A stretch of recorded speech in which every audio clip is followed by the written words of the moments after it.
Hello dear students, this is Manisha Verma, lecturer biology, government model senior secondary school, ANI. Welcome to 11th class. अब आप सब ने subjects का चुनाव कर लिया है। 10th तक आप सभी के सभी सब्जेक्ट्स पढ़ते हैं, लेकिन 10th के बाद अब आपने अपना अपना एम जो है एक माइंड में सेट कर लिया होगा। अपने इंटरेस्ट आपको पता है, उस बेसिस पे आपने स्ट्रीम चूज की है। तो आपने जो स्ट्रीम चूज की है वो है मेडिकल स्ट्रीम। तो मेडिकल स्ट्रीम मीन्स ऐसे बच्चे जिनको बायोलॉजी में काफी इंटरेस्ट होता है या वो मेडिकल स्ट्रीम से रिलेटेड एरियाज को अपनी लाइफ में आगे फॉलो करना चाहते हैं, वैसे बच्चे जो है वो बायोलॉजी के लिए ऑप्ट करते हैं। तो हमें बायोलॉजी जो है अब स्टार्ट करती हूँ मैं। बायोलॉजी का आपका फर्स्ट जो सेशन है, इसमें थोड़ा सा मैं आपको इंट्रोडक्शन देना चाहूँगी आपके सिलेबस के बारे में कि क्या क्या टॉपिक्स जो हैं आपके सब्जेक्ट में रहने वाले हैं, कितने यूनिट्स हैं, उनमें कितने चैप्टर्स हैं। ये सारा हम आज एक ओवरव्यू जो है वो कर लेते हैं, बाकी का हम आगे जो है वो स्टार्ट करेंगे। तो जब आपने ये सब्जेक्ट्स जो है वो चूज कर लिया है, मेडिकल लिया है या नॉन मेडिकल मैथ्स कुछ भी लिया है, बच्चों मेहनत जो है हर फील्ड के लिए बहुत ज़्यादा इम्पॉर्टेंट है। और ख़ास करके साइंसेस में जो मेहनत का जो लेवल है वो काफ़ी ज़्यादा हाई रखना होता है। तो let us start with the syllabus. तो इन टोटल मैं आपको बताना चाहूँगी, इसमें 5 यूनिट्स रहेंगे आपके +1 के सिलेबस में। तो फर्स्ट जो यूनिट रहेगा that is diversity in the living world. तो diversity in the living world, तो ये जो यूनिट है, ये फर्स्ट यूनिट क्यों आपको इस तरह से दिया गया है, क्योंकि जनरली जो है बायोलॉजी मींस लाइफ। तो लाइफ के प्रति एक कंपैशन क्रिएट करने के लिए, अलग अलग लाइफ फॉर्म्स के बारे में पता करने के लिए सबसे पहले फर्स्ट यूनिट हमारा बायो का रहेगा। आपने देखा है हमारे आसपास बहुत सारी तरह के जीव जंतु हैं, पशु हैं, पक्षी हैं, इंसेक्ट्स हैं। तो ये सारे जो हैं दे कंस्टिट्यूट द लिविंग वर्ल्ड। तो फर्स्ट जो यूनिट हमारा है वो है diversity in the living world. Basic knowledge आपको डाइवर्स लाइफ फॉर्म्स के बारे में होगी, लेकिन ज्यादा डिटेल में हम यहाँ पर उनके बारे में पढ़ेंगे। तो diversity in the living world, living world means दुनिया में जितनी भी जीवित चीजें हैं उनमें भिन्नता। डाइवर्सिटी मीन्स भिन्नता, वैरायटी कितनी ज्यादा है, that is the diversity in the living world. तो डाइवर्सिटी मीन्स भिन्नता और वैरायटी। तरह तरह के फूल आपने देखे होंगे, पशु देखे होंगे, पक्षी देखे होंगे, they all come under diversity means भिन्न भिन्न लाइफ के भिन्न भिन्न रूप, diversity in the living world. तो इसमें जो फर्स्ट चैप्टर हमारा रहेगा that is the living world. जब आप छोटे से थे, 4th या 5th में होंगे, तब आपको भी कुछ बेसिक जो है डिफरेंसेस बताए गए होंगे निर्जीव और सजीव वस्तुओं के बारे में। लिविंग किसको बोलते हैं, नॉन लिविंग किसको बोलते हैं। तो यहाँ पर इस चैप्टर में बेसिकली हम यही डिस्कस करेंगे कि जो चीज जिसको हम लिविंग बोल रहे हैं, सजीव बोल रहे हैं, उसके क्या ऐसे कैरेक्टरिस्टिक्स फीचर हम देखते हैं जिसके बेसिस पर हम उनको लिविंग चीजों में क्लासिफाई करते हैं। तो बेसिकली इस चैप्टर में यही रहेगा कि ऑर्गेनिज्म जो है, लिविंग जो ऑर्गेनिज्म है, लिविंग जो इंडिविजुअल है, उसके क्या क्या कैरेक्टरिस्टिक फीचर होते हैं जिसके बेसिस पर हम उसको सजीव बोलते हैं। जैसे कि बचपन में आप कहा करते थे कि सजीव वस्तुएं सांस लेती हैं, निर्जीव नहीं लेती हैं। तो इसी तरह के कैरेक्टरिस्टिक फीचर जो है हम लिविंग वर्ल्ड नाम के चैप्टर में पढ़ेंगे। उसके बाद आता है chapter 2 that is the biological classification. Biological classification, जीवों का क्लासिफिकेशन मीन्स वर्गीकरण। वर्गीकरण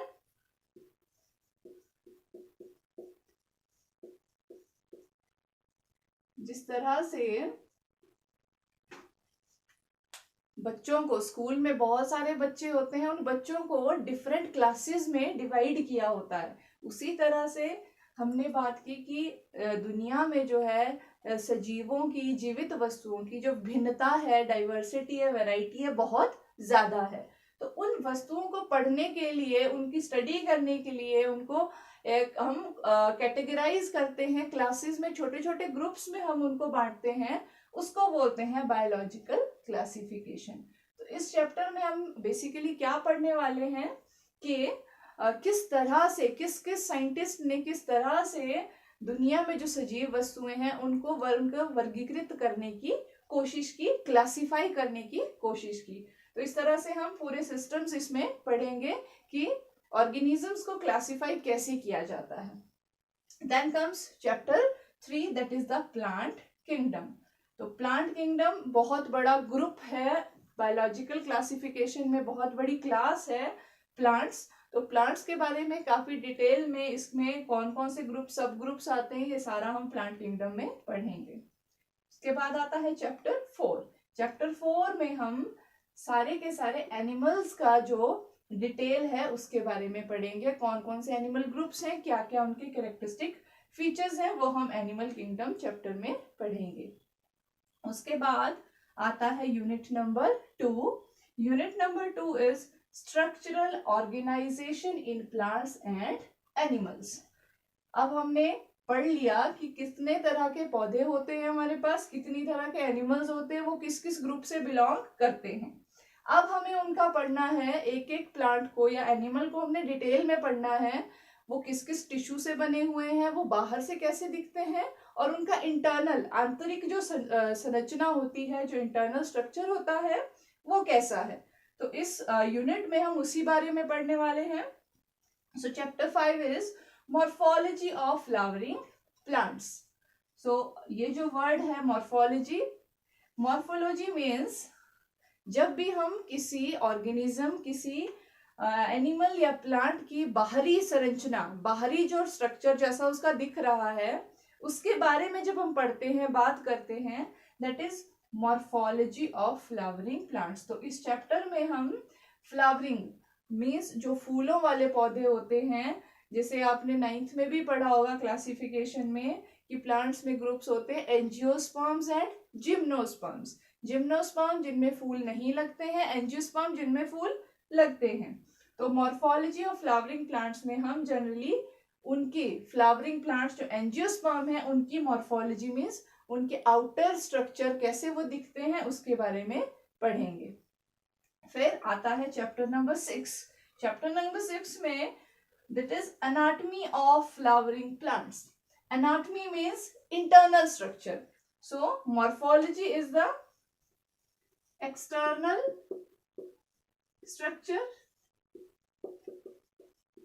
स्ट्रक्चर और अपीयरेंस।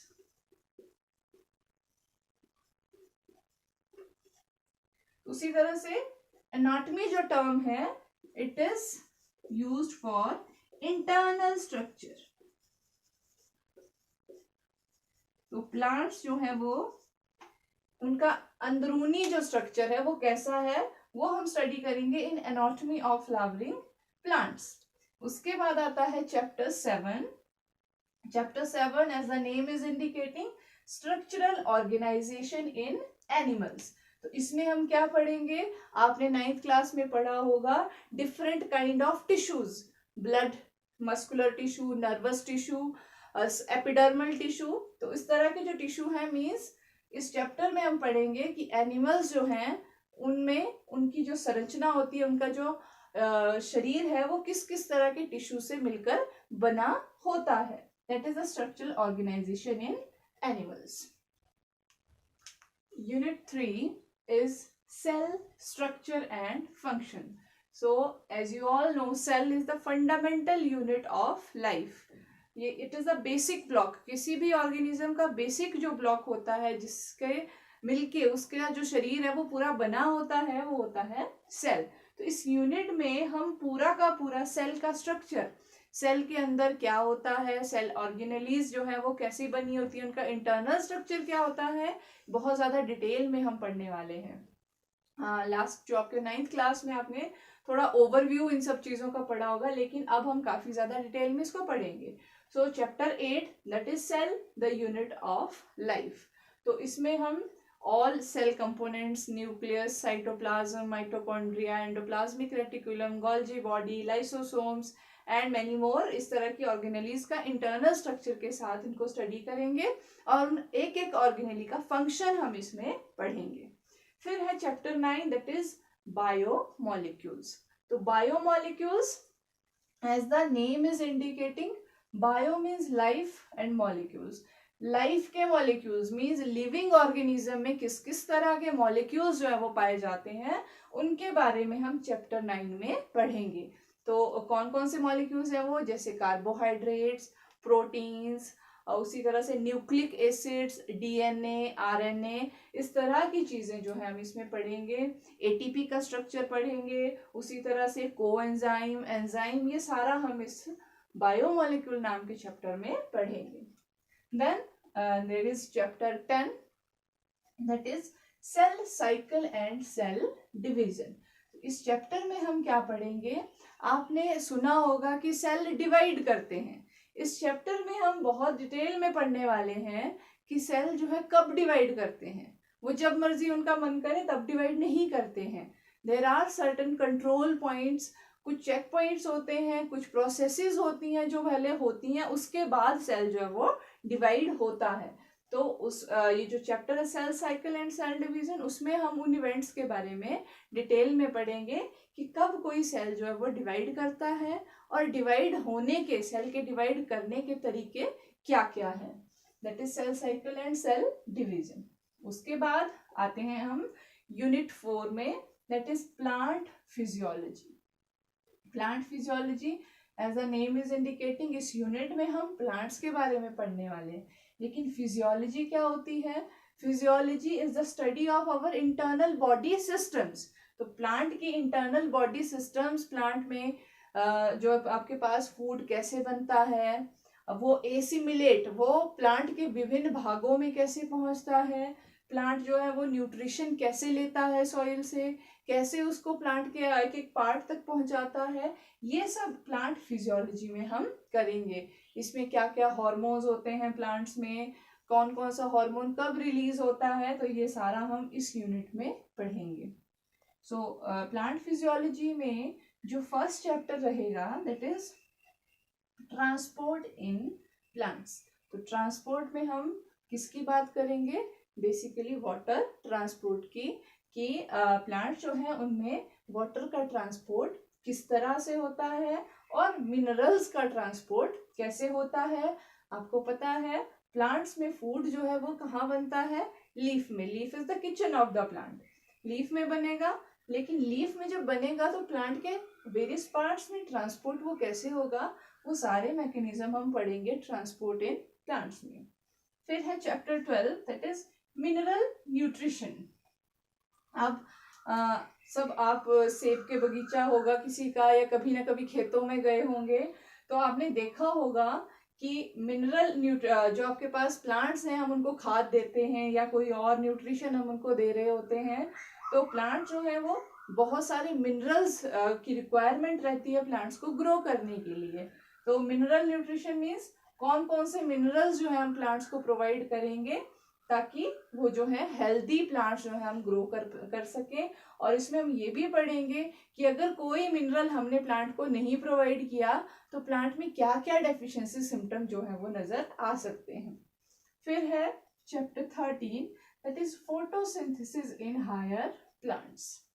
अब ये चैप्टर फोटोसिंथेसिस आपने आज तक जो पढ़ा वो सिर्फ एक लाइन की डेफिनेशन थी कि फोटोसिंथेसिस क्या होता है। प्लांट्स जब सनलाइट की प्रेजेंस में अपना फूड बनाते हैं उसको फोटोसिंथेसिस बोलते हैं। लेकिन अंडरलाइंग प्रोसेसेस उस फोटोसिंथेसिस में कितनी होती हैं, कितना डिटेल्ड प्रोसेस ये होता है, ये सारा हम पढ़ेंगे in chapter photosynthesis in higher plants. Then there is chapter 14 that is respiration in plants. Plants भी रेस्पायर करते हैं, ये भी गैसेस का एक्सचेंज करते हैं। जो प्लांट्स हैं हमें पता है वो कार्बन डाइऑक्साइड लेते हैं और ऑक्सीजन जो है वो रिलीज करते हैं, लेकिन वो जो प्रोसेस है उसको बोलेंगे फोटोसिंथेसिस। दूसरा जो प्रोसेस है रेस्पिरेशन, इसमें क्या होता है? ऑक्सीजन यूज होता है, कार्बन डाइऑक्साइड रिलीज होता है। Yes, this process also occurs in plants. हम जो जनरली बोलते हैं कि ऑक्सीजन ली हमने प्लांट से, ऑक्सीजन जो है छोड़ते हैं, that is photosynthesis. Respiration is somewhat different. ज्यादा डिटेल में हम चैप्टर जब पढ़ेंगे तब करेंगे। Chapter 15 that is plant growth and development. Plant growth and development chapter में हम पढ़ेंगे प्लांट हॉर्मोन्स के बारे में। जितने भी प्लांट हॉर्मोन्स हैं उनके क्या रोल्स हैं और उस बारे में हम पढ़ेंगे, और ग्रोथ का पैटर्न प्लांट्स में क्या रहता है उसके बारे में हम इस चैप्टर में पढ़ेंगे।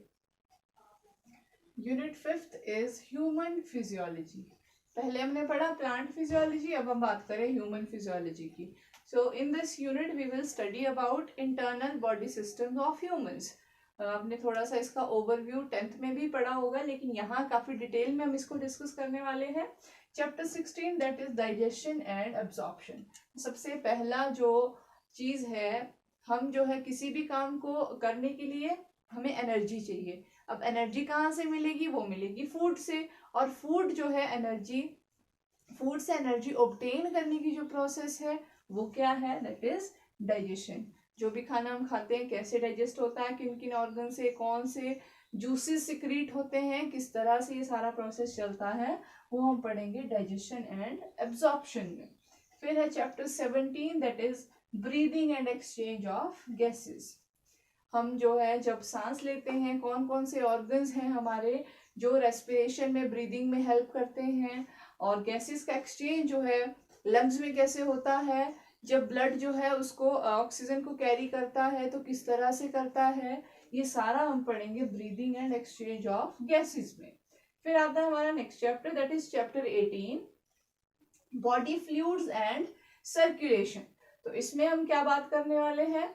हार्ट की, ब्लड की, वेरियस तरह की ब्लड वेसल्स की, थोड़ा सा पता होगा आपको, जैसे आर्टरी, वेन्स, कैपिलरीज, इस बारे में हम यहाँ पे पढ़ेंगे। And another fluid, important fluid जिसके बारे में हम यहाँ पढ़ेंगे दैट इज लिम्फ।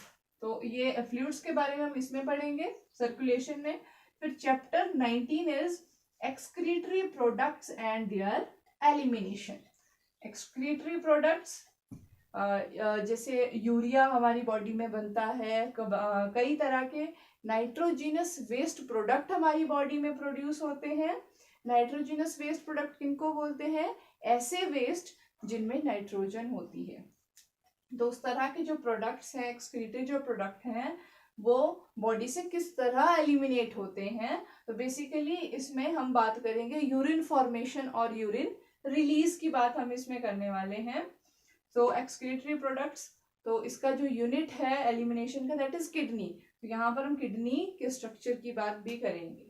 फिर है chapter 20 that is locomotion and movement. जो भी हम मूवमेंट कर रहे हैं, बोल रहे हैं, चल रहे हैं, कोई भारी चीज उठा रहे हैं, लिख रहे हैं, हर चीज में जो है कौन चीज हेल्प करती है? हमारी बोन्स और मसल्स। तो यहाँ पर इस चैप्टर में हम बात करेंगे बोन्स एंड मसल्स के बारे में। फिर आता है chapter 21 that is neural control and coordination.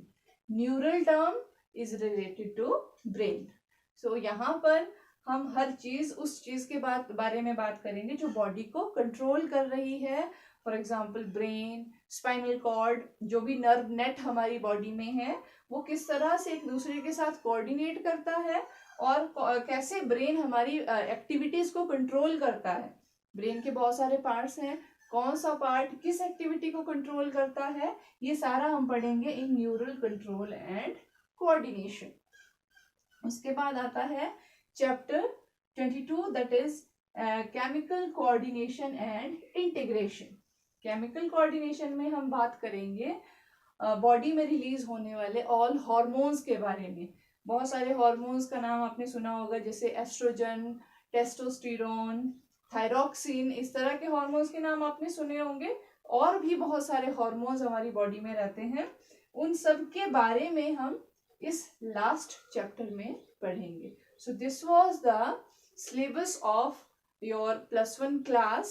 Now we will start with diversity in the living world.